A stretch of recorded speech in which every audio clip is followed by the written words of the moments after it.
Alhamdulillahil qatil. Innama mu'minuna lillazina amanu billahi wa rasulih summa lam yartabu wa jahadu bi amwalihim anfusihim fis sabilillahi ulaika humus shadiqun. Asyhadu an la ilaha illallah wahdahu la syarika lah wa asyhadu an sayyidina Muhammadin abduhu wa rasuluh. Allahumma salli wa sallim sayyidina Muhammad wa ala ali wa ashabihi ajma'in. Amma ba'dahu fa ya ibadallah ittaqullah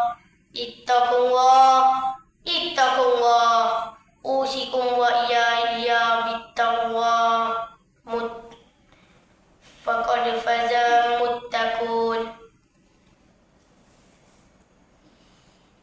Qala Allah ta'ala fi kitabihil aziz, ya ayyuhallazina amanu atii'ullah wa atii'ur rasulu wa uli amwa minkum fa in tanaza'tu fi syai'in faqad ila Allahi wa rasulihi in kuntum tu'minuna billahi wal yawmil akhir zalika khairu wa ahsanu ta'wila.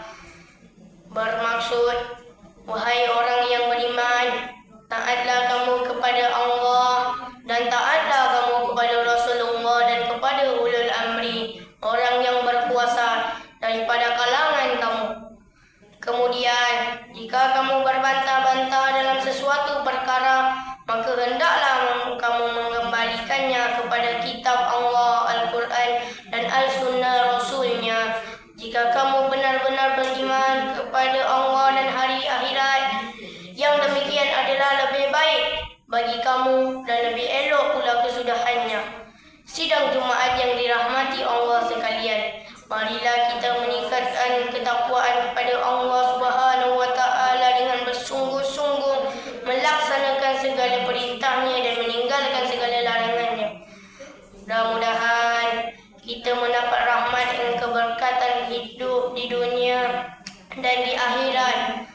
Khutbah pada hari ini akan menyentuh tentang tajuk pengorbanan dan perjuangan. Mu'asyirihul muslimin rahimakumullah. Bulan Zulhijjah adalah merupakan salah satu daripada bulan yang sangat istimewa di sisi Allah Subhanahu wa taala.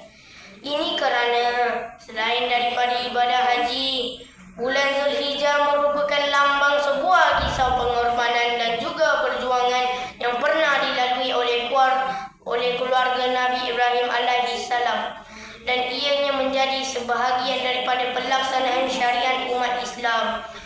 Kisah sejarah keluarga Nabi Ibrahim alaihi salam ini adalah merupakan gambaran sebuah ketakwaan dan keimanan yang sangat sempurna. Ketakwaan ini pastinya lahir daripada keyakinan hati dan tawakal yang tinggi pada setiap pemerintah Allah Subhanahu wa taala. Firman Allah Subhanahu wa taala dan surah Al-Hujurat ayat ke-15 sebagaimana yang telah dibacakan pada awal khutbah tadi, yang bermaksud, sesungguhnya orang mukmin dan yang sebenarnya ialah mereka yang beriman dengan Allah dan Rasul-Nya, kemudian mereka tidak ragu-ragu dan mereka beri dengan harta dan jiwa mereka di jalan Allah. Mereka itulah orang yang benar. Saudara-saudaraku kaum muslimin sekalian, sesungguhnya setiap ujian yang dilalui oleh manusia adalah merupakan bukti ketinggian darjat seorang hamba itu di sisi Allah. Setiap pengorbanan dan perjuangan yang dilakukan kerana Allah adalah satu kemuliaan. Dan yakinilah, ia tidak akan disia-siakan oleh Allah Subhanahu wa taala. Dikisahkan bahawa setelah tinggal beberapa tahun di Baitul Maqdis, Nabi Ibrahim alaihi salam belum dikurniakan lagi zuriat untuk menyambung keturunannya. Isteri Nabi alaihi salam dengan penuh hormat telah memerdekakan seorang hambanya yang bernama Siti Hajar dan meminta Nabi Ibrahim menikahinya. Hasil daripada pernikahan Nabi Ibrahim dengan Siti Hajar, lalu Allah Subhanahu wa taala mengurniakan kepada mereka seorang anak yang diberi nama Ismail alaihi salam. Allah memerintahkan Nabi Ibrahim alaihi salam membawa Siti Hajar dan anaknya itu keluar dari Baitul Maqdis menuju ke sebuah gurun yang tandus dan sunyi daripada manusia. Mereka berjalan menyusuri gurun pasir yang panas hinggalah ke suatu daerah yang hari ini dikenali sebagai Tanah Suci Mekah. Nabi Ibrahim alaihi salam menempatkan isteri dan anaknya itu di lembah yang gersang dan tidak ditemui dengan satu apapun. Ia adalah sebuah lembah yang kering, gersang dan asing. Lalu Nabi Ibrahim alaihi salam pergi meninggalkan mereka berdua atas perintah Allah Subhanahu wa taala. Disebutkan dalam setengah riwayat, ketika Nabi Ibrahim alaihi salam ingin meninggalkan isteri dan anaknya, istrinya bangun lalu bertanya, "Wahai Ibrahim, engkau meninggalkan kami di sini, padahal kami ini tidak memiliki bekalan yang mencukupi." Nabi Ibrahim alaihi salam tidak menjawab. Istrinya bertanya lagi, "Apakah Allah yang telah menetapkan perintah seperti ini?" Nabi Ibrahim alaihi salam menjawab, "Ya." Istrinya berkata, "Kalau begitu, pergilah. Pasti Allah tidak akan membiarkan kami dengan sia-sia di sini." Sidang jemaat yang dimuliakan Allah, sesungguhnya tidak ada pengorbanan yang lebih besar lagi berbanding dengan pengorbanan seorang manusia yang terpaksa meninggalkan istri dan anaknya yang paling dicintai. Penantian untuk memiliki seorang anak yang ditunggu-tunggu oleh Nabi Ibrahim alaihissalam selama berpuluh-puluh tahun, kini akhirnya terpaksa berhadapan dengan sebuah ujian yang sangat sukar. Namun, perintah Allah adalah segala-galanya. Semua ini dilakukan oleh Nabi Ibrahim alaihissalam dengan penuh keyakinan bahawa Allah tidak akan pernah mensia-siakan hambanya yang taat dan menuruti perintahnya. Setiap perintah Allah dilaksanakan oleh Nabi Ibrahim dengan ikhlas, walaupun terpaksa berdepan dengan kesedihan yang amat dalam. Nabi Ibrahim alaihissalam meninggalkan keluarganya itu dengan sebuah doa dan harapan agar Allah memelihara kehidupan mereka di tanah yang berkat itu. Peristiwa ini dirakamkan oleh Allah Subhanahu wa taala yang berkat itu di dalam Al-Quran melalui surah Ibrahim ayat ke-37 yang bermaksud, "Wahai Tuhan kami, sesungguhnya aku telah menempatkan sebahagian daripada keturunanku di lembah tanah suci Mekah dan tidak mempunyai tanaman di sisi rumah engkau. Yang dihormati, wahai Tuhan, mereka ditempatkan di situ agar mereka mendirikan solat dan memakmurkannya dengan ibadah. Maka jadikanlah hati sebahagian daripada manusia cenderung kepada mereka supaya datang beramai-ramai ke situ, dan berikanlah rezeki kepada mereka daripada buah-buahan. Mudah-mudahan mereka bersyukur." Doa dan permintaan Nabi Ibrahim alaihissalam segera dimakmulkan oleh Allah Subhanahu wa taala. Bukit As-Safa dan Marwah menjadi saksi akan perasaan Hajar yang cemas ketika tidak menjumpai bekalan air untuk diminum. Sedangkan anaknya Nabi Ismail alaihissalam sedang menangis kehausan dan bekalan kedua-dua susu berlari-lari di antara kedua-dua bukit ini untuk mencari air. Hatinya cemas dan sedih dengan keadaan yang berlaku ketika itu.